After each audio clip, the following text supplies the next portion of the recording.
Hello everyone, स्वागत है आप सभी का मेरे यूट्यूब चैनल स्टडी वर्ल्ड 55 के आज के इस वीडियो में। आई होप आप लोग बहुत अच्छे होंगे। तो फ्रेंड्स, इस वीडियो में हम 25 जुलाई 2025 का जो है एसएससी फेज 13 का जो है आपको सेकंड शिफ्ट के क्वेश्चन का डिस्कस करने वाले हैं। तो आई होप आप लोग को ये वीडियो जो है अच्छा लगेगा। जिनके भी आने वाले एग्जाम है उनके लिए वीडियो बहुत ही हेल्पफुल होने वाले हैं।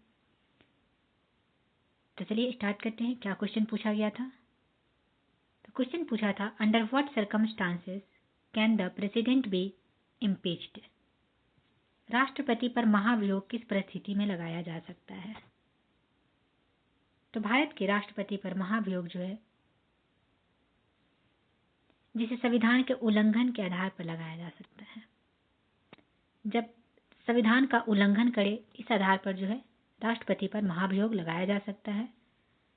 जब राष्ट्रपति संविधान के प्रावधानों का जो है उल्लंघन करते हैं, तब भारतीय संविधान के अनुच्छेद 61 के अंतर्गत जो है राष्ट्रपति पर महाभियोग की प्रक्रिया दी गई है। नेक्स्ट आपसे पूछा था, विच musical instrument is used in classical dance? किस वाद्य यंत्र को शास्त्रीय नृत्य में प्रयोग किया जाता है? तो शास्त्रीय नृत्यों में कई वाद्य यंत्रों का प्रयोग किया जाता है, जिनमें से कुछ प्रमुख है तबला, मृदंगम, सितार, बांसुरी, हारमोनियम। ये वाद्य यंत्र नृत्य के लय और भाव को बढ़ाने में मदद करते हैं। नेक्स्ट आपसे पूछा गया था, सस्टेनेबिलिटी का साइनोनिम्स क्या होगा? स्थायित्व या टिकाऊपन इसका सस्टेनेबिलिटी का जो है मीनिंग होता है। तो इसके साइनोनिम पूछे गए थे। Synonym in the similar word. Similar word इसके क्या क्या हो जाएंगे? तो justifiable, viable, acceptable, legitimate, maintainable, supportable, ये सभी जो इनके साइनोनिम होते हैं। नेक्स्ट आपसे पूछा गया था, किस संगठन की स्थापना 1995 में हुई थी? 1995 में जो है विश्व व्यापार संगठन यानी कि वर्ल्ड ट्रेड ऑर्गेनाइजेशन WTO की स्थापना हुई थी। तो आंसर आपका हो जाएगा WTO। विश्व व्यापार संगठन के अनुसार यह एक अंतर्राष्ट्रीय संगठन है जो वैश्विक व्यापार के नियमों को निर्धारित करता है और सदस्य देशों के बीच व्यापार विवादों को सुलझाने में मदद करता है। नेक्स्ट आपसे पूछा था, When inflation rises, what does RBI typically implement with monetary policy? जब मुद्रास्फीति बढ़ती है तो RBI आमतौर पर मौद्रिक नीति के साथ क्या लागू करता है? तो जब मुद्रास्फीति जो है बढ़ती है तो भारतीय रिजर्व बैंक यानी कि RBI आमतौर पर मौद्रिक नीति को सख्त करता है। इसका मतलब है कि RBI जो है ब्याज दरों में वृद्धि कर देता है, जैसे कि रेपो दर, जिससे उधार लेना महंगा हो जाता है। तो जब मुद्रास्फीति बढ़ती है तो RBI आमतौर पर मौद्रिक नीति के साथ क्या लागू करता है? तो उसके ब्याज दरों में जो है वृद्धि कर देता है, रेपो दर को जो है बढ़ा देता है, जिससे उधार लेना महंगा हो जाता है। ये आपका करेक्ट आंसर हो जाएगा। नेक्स्ट आपसे पूछा गया था कि राजस्व घाटा से आप क्या समझते हैं? What do you understand by revenue deficit? तो राजस्व घाटा यानी कि रेवेन्यू डेफिशिएट तब होता है जब सरकार की राजस्व प्राप्तियां उसकी राजस्व व्यय से कम होती है।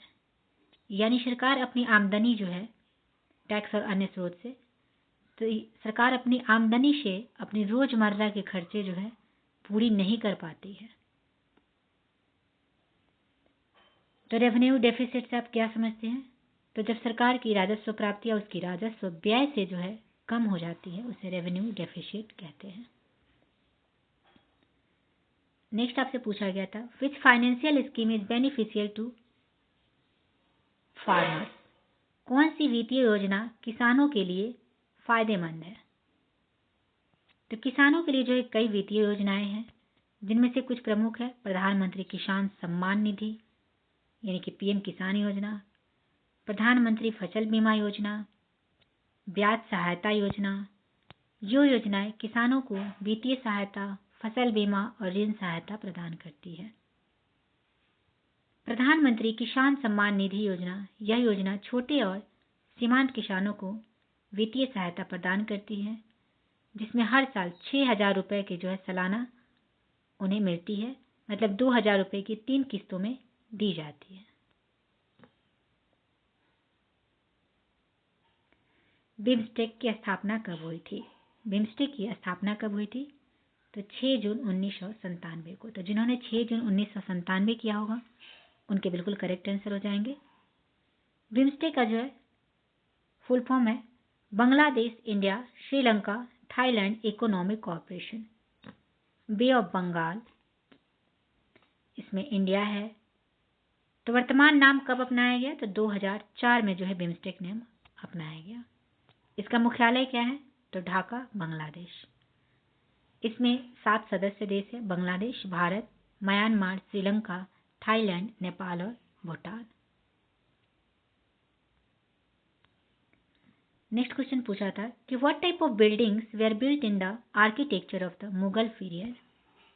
मुगल काल के वास्तुकला में किस प्रकार की इमारतें बनाई गई हैं? तो मुगल काल के आर्किटेक्चर यानी कि वास्तुकला में किले, मकबरे, मस्जिद, महल और बगीचे जैसे विभिन्न प्रकार की इमारतें बनाई गई। इन इमारतों में भारतीय, फारसी और तुर्की शैलियों का मिश्रण देखने को मिलता है, जिसमें लाल बलुआ पत्थर और सफेद संगमरमर का उपयोग किया जाता था। तो मुगल काल में जो है सभी प्रकार के आपको वास्तुकला देखने को मिला था। मकबरे, मस्जिद, महल और बगीचे जैसे विभिन्न प्रकार की इमारतें बनाई गई थी। नेक्स्ट आपसे पूछा था कि राष्ट्रपति राज्यसभा में कितने सदस्यों को मनोनीत करते हैं?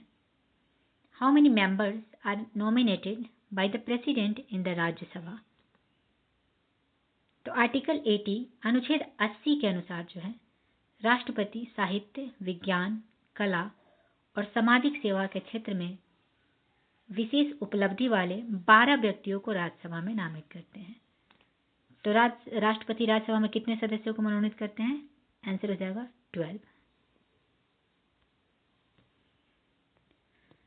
नेक्स्ट आपसे पूछा था कि protein factory of the cell, कोशिका की प्रोटीन फैक्ट्री किसे कहा जाता है? तो protein factory of the cell जो है राइबोसोम को कहा जाता है। यह कोशिका में प्रोटीन निर्माण के लिए जिम्मेदार रहता है। तो जिनके भी आंसर राइबोसोम होंगे उनके बिल्कुल सही उत्तर हो जाएंगे। नेक्स्ट क्वेश्चन पूछा था कि which is not a member of SAARC. कौन सा देश सार्क का सदस्य नहीं है बोला गया था? तो सार्क में जो है वर्तमान में 8 सदस्य देश है। सार्क का मुख्यालय कहाँ है? तो ये आपके बीजिंग, शंघाई में है। तो ये देश है, 8 देश कौन कौन है? अफगानिस्तान, बांग्लादेश, भूटान, भारत, मालदीव, नेपाल, पाकिस्तान और श्रीलंका। तो सार्क में 8 सदस्यों का देश है। सार्क की स्थापना आपको 8 दिसंबर 1985 को हुआ था। ढाका में सार्क चार्टर पर हस्ताक्षर के साथ जो है इसकी स्थापना की गई थी। नेक्स्ट क्वेश्चन पूछा था कि which of the following is the largest container port of India. Bharat का सबसे बड़ा कंटेनर बंदरगाह कौन सा है?